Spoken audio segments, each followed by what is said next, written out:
지난 25일이었습니다. 가수 정준영 씨의 긴급 기자회견이 있었는데요. 처신으로 많은 분들께 큰 실망을 드리게 된 점 진심으로 사과드립니다. 사귀던 여자친구를 몰래 촬영했다는 의혹을 받으며 성추문에 휩싸였는데요. 이번 사건을 계기로 연인끼리의 이른바 몰카 촬영에 대한 우려의 목소리가 커지고 있습니다. 일단은 요즘에 몰카 이런 게 좀 이슈화 되다 보니까 그런 게 좀 무섭다는 생각이 들었어요. 근데 유명 연예인조차 그런 거에 연루된다고 생각하니까 혹시 모를 거란 생각이 드네요. 나 몰래 막 카메라가 딱 저쪽에 있을 수도 있는 거고. 실제로 연인 간에 생기는 이른바 몰카 범죄가 급증하며 피해 역시 커지고 있는 상황인데요. 치면 나오는 그런 사이트 있잖아요. 인터넷 사이트. 그냥 거기 다 올라와 있는 상태였어요, 이미. 그냥 걔를 찾아가서 그냥 당장 칼로 찔러서 죽여버리고 싶은 거예요, 그냥. 어디 놀러 왔을 때 누워 있었던 거거든요. 제 주변 사람들이 계속 모니터링을 해주고 있는데 또 올라왔더라고요. 간단하게 검색어만 치면 일명 여친 몰카라고 불리는 각종 사진과 영상들을 너무나도 쉽게 찾아볼 수가 있었습니다. 실제로 몰래 찍은 사진이나 영상으로 남자친구로부터 협박을 당한다는 여성들까지 계속 나타나고 있어서 사태의 심각성을 유추할 수 있었는데요. 다른 누구도 아닌 연인을 이 몰래카메라로 촬영하는 이유는 대체 무엇일까요? 이해가 안 가네요, 정말. 단 두 가지를 볼 수가 있습니다. 첫 번째 같은 경우에는 정말 그것을 기록으로 남기고 싶다라는 생각. 저 사람이 나를 떠날지도 몰라. 저 사람이 나를 혹시라도 떠날 때 내가 그 사람에게 뭔가 이야기를 하면서 잡을 수 있는 도구로 몰카를 사용하려고 준비하는 경우도 있습니다. 인터넷에 돌아다니는 연인 사이의 은밀한 동영상들, 요즘은 특히 이 스마트폰으로 동영상을 쉽게 공유할 수가 있어서 그 피해가 더욱 심각해지고 있습니다. 인터넷의 특성상 일단 피해가 발생하면 순식간에 퍼져서 걷잡을 수가 없게 되어버리는데요. 인터넷상에 개인 사진과 영상을 삭제해주는 업체가 있는데 여기 들어오는 의뢰만 해도 한 달에 100건이 넘는다고 합니다. 피해가 얼마나 많은지 짐작해 볼 수 있는 대목인데요. 어떤 내용들이 의뢰가 많이 들어와요?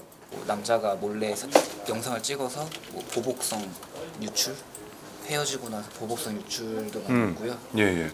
그 피해 사례들도 매우 다양했습니다. 이 같은 경우에 이제 둘이 이제 연애를 하면서 서로 되게 좋았던 시기를 서로가 오케이해서 이런 사진들을 찍어놨어요. 한쪽에서 일방적으로 헤어지게 된 거예요. 그러다 보니까 이제 한 사람은 복수심에 이런 사진을 유포하겠다.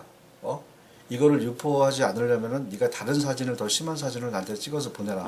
더 심한 사진을 받아서 그 심한 사진을 일베 사이트에 올리고 이 여자친구의 가족에게 사진을 보내서 남자는 결국 구치소에 수감되고 여자는 정신병원에 가는 케이스들. 그래서 이제 이런 것들을 이제 나중에 해결하는 케이스들이 발생이 된 거죠. 개인의 은밀한 동영상에 대한 삭제 요청은 지난 3년 사이 2배 이상 증가한 상황. 그 피해는 나날이 커지고 있습니다. 이로 인해 극단적인 선택을 하는 이들까지 생겨나고 있을 정도인데요.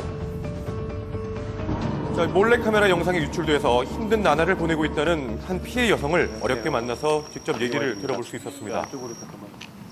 한 3년 넘게 만났었고, 그냥 진짜 그냥 평범하게 만났어요. 그냥 결혼할 거라고 생각했어요, 사실.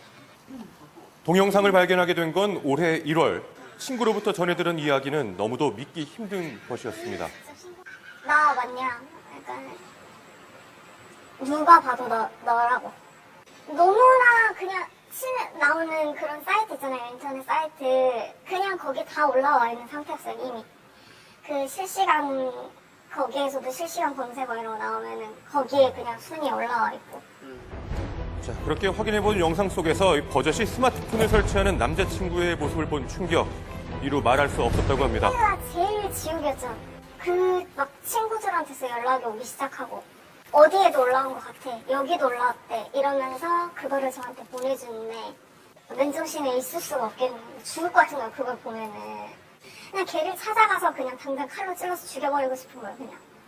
매일 약을 먹어요. 신경 안정제나 우울증 약이나 수면제 먹어야 이제 잘 수 있으니까. 수십 번씩 마음을 다잡으며 버텨왔지만 그녀를 가장 힘들게 하는 건 변하지 않는 현실이었습니다. 나는 절대로 옛날로 돌아갈 수는 없는 거잖아요. 이게 이미 한번 퍼져버린 이상은. 미래를 계획할 수 없다는 게. 앞으로는 이 평범한 생활을 포기해야 할지도 모르는 그녀의 상처는 대체 어떻게 보상받을 수 있을까요? 역시 그거 역시 이별 폭력에 들어가게 되는 겁니다. 심각한 내가 문제인데요. 너하고 헤어지니까 너한테 이렇게 복수를 한다. 내가 너하고 헤어지게 되니까 너가 나를 버리고 감에 따른 그런 대가, 응당한 대가를 치르게 한다라는 심리로 정말 때리는 것과 똑같은 것이죠. 마음을 때리는 것처럼 동영상도 그렇게 유포를 시켜버리는 것이죠. 자, 이렇듯 몰래카메라 촬영과 유포가 무분별하게 이루어지고 있지만 정작 그에 대한 법적 처벌은 미흡한 것이 현실입니다. 처벌 수위가 벌금형에 그렇게 끝나고 마는 경우들이 많기 때문에 재발 방지를 위해서는 양형 기준도 좀 보다 상향을 해서 할 필요가 있고, 그리고 일반 인식도 그것이 얼마나 끔찍한 범행인지에 대한 것도 사회적인 공감대가 형성되는 것이 필요할 것 같습니다. 자, 피해자들을 위해서라도 보다 적극적인 대응이 필요해 보입니다. 예.